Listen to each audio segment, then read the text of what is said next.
I recently climbed to Immortal in Valorant and tracked my progress of every game, and this is what I learned. This video will be split into knowledge to help you climb, and analysis of the data I collected. This video, I will be focusing mainly on game sense and mechanics since I covered a lot of tips, tricks, and other info in 2 of my videos on my channel, which you can find here. A little bit of background: in beta I placed Gold 1 and was able to climb up to Diamond 2. For Act 1, I actually placed at Plat 3 and was able to hit Immortal after 36 games. With FPS games, I have over thousands of hours in CSGO, CS Source, and Overwatch, where I peaked at Supreme Master First Class and was consistent Grandmaster in Overwatch. While I think I'm decent at this game, feel free to take my advice and this video with a grain of salt, since I still have a lot to improve on in Valorant. Great aim comes with experience and building muscle memory. The basics of having good aim is ensuring that you are used to your in-game sensitivity and DPI, and also maintaining crosshair placement to be at head level. I would recommend going to the practice range and start with achieving a perfect score in easy mode and then achieving a perfect score in medium. There's enough delay between each pot that will help you get in the habit of adjusting your aim after you flick to the next target. Personally, on hard mode, I usually score around 17 to 24. Another thing I noticed is that I should be holding wider angles instead of close angles to a corner. For some reason, many players decide to wide swing instead of jiggle peeking when turning a corner or wall, which can be frustrating when you miss your shot. I hold angles too short compared to CSGO. Just show them because of people not jiggling this shit. I should hold wider without. There are many guides out there that goes more in depth into aiming, and personally I would recommend Ron Rainbow Kim's content to get a better understanding. Team comps are very important as you approach into higher ranks. This is mainly due to the operator meta. Having Sage and Cypher are usually a must, along with a Brimstone or an Omen, and then filling in the rest with an additional control agent or 2 duelists. Games where you have 3 or 4 duelists become way more difficult because you don't have the utility to defend a site or block off certain angles. Use your utility effectively and make sure you don't waste it. After having to play Sage for almost 50% of all my competitive games, I learned how important saving utility is. On defense, utility is used to slow down the enemy and waste their time. The amount of times I've seen a Sage just throw down her wall randomly or use both slow orbs at the beginning of the round is too high. On offense, utility is used to gain control of the map. Don't smoke or molly or slow choke points in areas that your team needs to push. Even at higher ranks, I see this happening often. Another specific example is on the map split on defense side, I like to peek mid from mail. After my first shot, I run back, however the enemy team usually adapts to this and will rush me the moment I fire my shot. Instead of just running away or trying to place a wall down, I would place a slow instead and re-aim while moving backwards. In this clip, I should have been faster throwing the slow down. Eco rounds are always winnable. I believe that Shorty has such a huge impact in this game. For 200 credits, you can disrupt the opponent's economy by securing at least 1 kill, and if you play with the Shorty correctly, you can even win the round if you're able to get a kill and secure a better gun. I always communicate to my team to be careful of the enemy team being aggressive or play close angles when their economy is bad. Make sure to always either play default or together in this scenario. The second round after pistol round is very important. This round is played out in several different ways. I've seen teams that lost the first round decide to force buy and steamroll the other team since the team that won the pistol round would either light buy or play carelessly. This also goes in line with the previous info regarding eco rounds and shorties.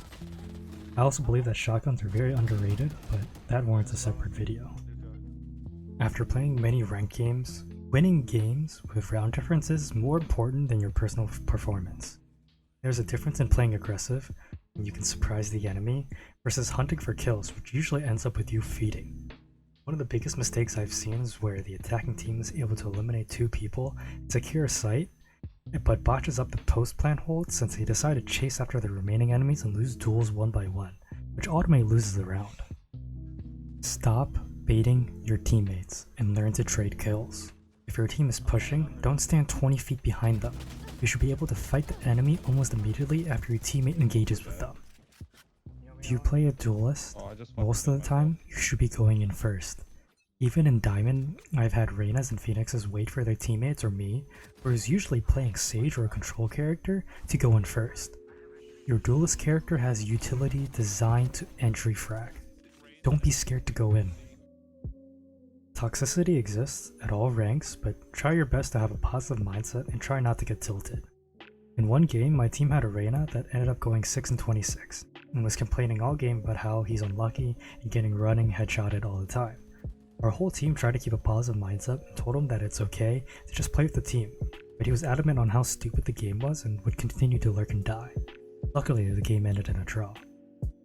However, on the opposite end, I had a game where I made a huge blunder during the pistol round, where I forgot to heal myself and missed several bullets on the opponent and lost the round.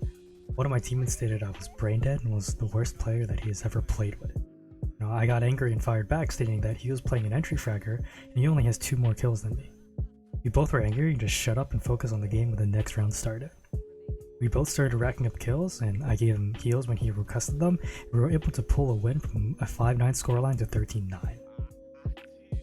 Including my placement matches, I played a total of 36 games. My win percentage is 58.3%, where I won 21, lost 14, and had 1 draw. I played 29 games in patch 1.2 and 7 games in patch 1.3. My average placement on the scoreboard is 4.89. I was MVP twice when I played Raze, and I was at the bottom 2 times when I was playing Sage. I played a total of 778 rounds where I won 420 of them and lost 358. I had a total of 613 kills, 550 deaths, 239 assists, which is 1.11 KD, and I averaged 17 kills, 15 deaths, and 6.6 assists per game. My average combat score is 228, my average econ rating is 37, my average KD is 1.2, my average damage per round was 134.27, and my average kill per round was 0.8. The average game time was 38 minutes and 11 seconds, with the shortest game being 26 minutes and 18 seconds with a scoreline of 13-3, and my longest game was 52 minutes and 4 seconds with a scoreline of 14-14. For agent specifics, I played Sage 17 times with a win rate of 53%. My best agent is Raze, where I have a 70% win ratio with her over 10 games. I had a total of 90 first bloods, died first 63 times, and was the last to die 72 times. I also defused the spike 8 times and planted it 70 times.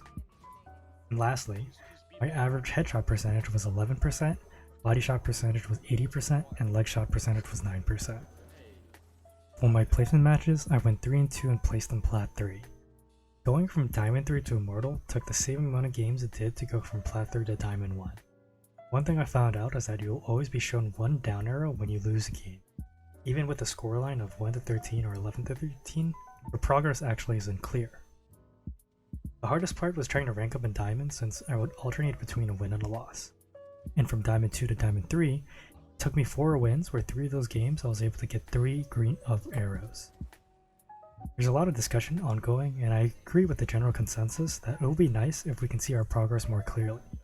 I would actually be fine if it was something similar to TFT. I would also like to see a top 500 leaderboard or something similar to Challenger and Grandmaster in League. In general, I believe Riot has done a really good job with matchmaking and keeping the teams balanced and competitive. I had the occasional game where it was a blowout, but overall most of the games were very close and sweatfests.